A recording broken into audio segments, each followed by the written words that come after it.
Imagine a situação, você tem um pai biológico que é pobre, e você tem um amigo que é seu melhor amigo, e o pai dele é rico. E então você decide escrever um livro sobre isso, e esse livro se torna um dos best-sellers mais vendidos do planeta. É sobre isso que nós vamos falar nesse vídeo aqui hoje, então já deixa o like, se não for inscrito se inscreve no canal, e eu te convido hoje para uma conversa comigo. E eu acho que não tem ninguém melhor para falar e explicar sobre o livro do que o próprio criador do livro, o Robert, e é por isso que eu vou passar para vocês aqui alguns trechos de uma entrevista do Robert falando sobre o livro e sobre os temas e assuntos que ele aborda no livro, hein?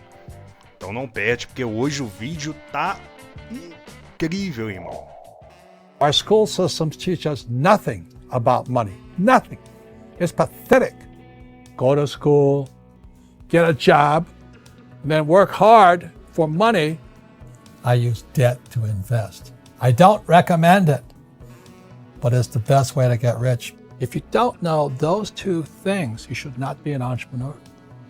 You should be an employee. Então vamos lá, Pai Rico, Pai Pobre é um livro escrito por Robert Kiyosaki, publicado em 1997. O livro é uma autobiografia financeira que relata a infância e juventude do autor, crescendo com dois pais.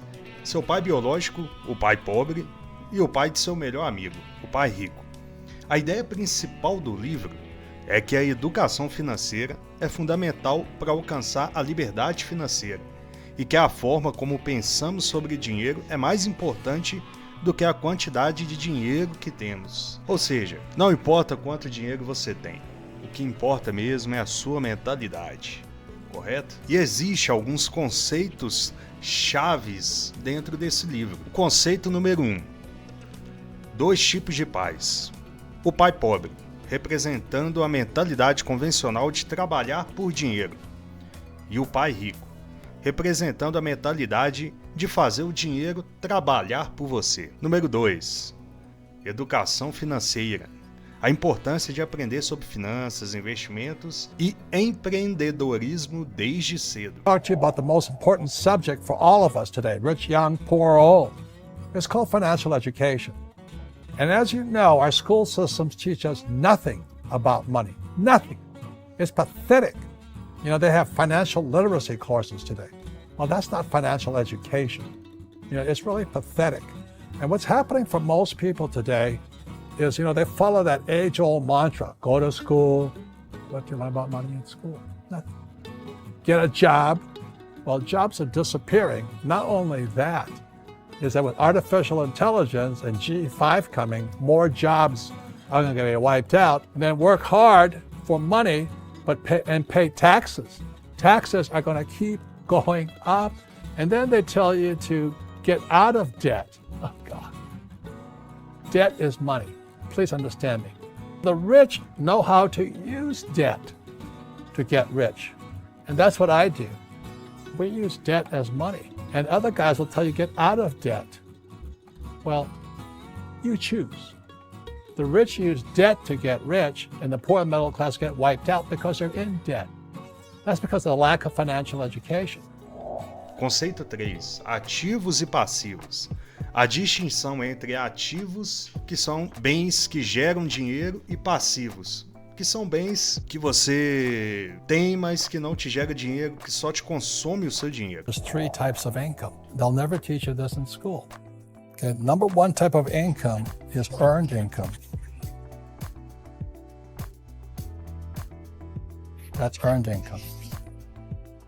It's when you work for money. It's earned. And then the second type of income is portfolio income.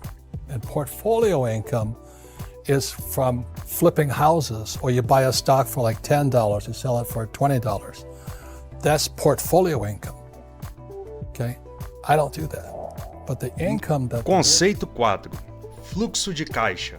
A importância de gerar um fluxo de caixa positivo através de investimentos e negócios. I don't do that. But the income that the rich work for is called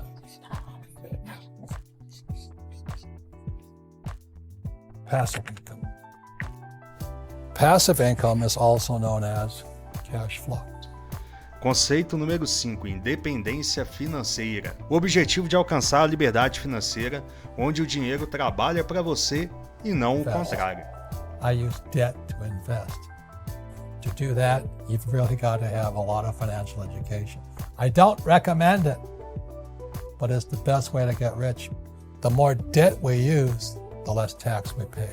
That is why I love real estate.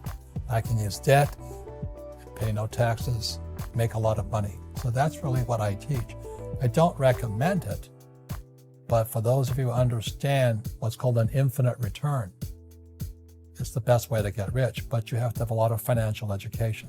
Bom, e lendo esse livro, eu consegui pegar uma mensagem principal. Digamos que o livro tenha uma mensagem principal, né? E que é lógico assim, quando a gente lê um livro, cada pessoa interpreta de certa maneira, de uma forma e tudo, isso depende muito da pessoa. Mas a forma que eu interpretei é a seguinte: o Robert, que é o autor do livro, ele argumenta que a maioria das pessoas é educada para trabalhar por dinheiro, ao invés de fazer o dinheiro trabalhar por elas.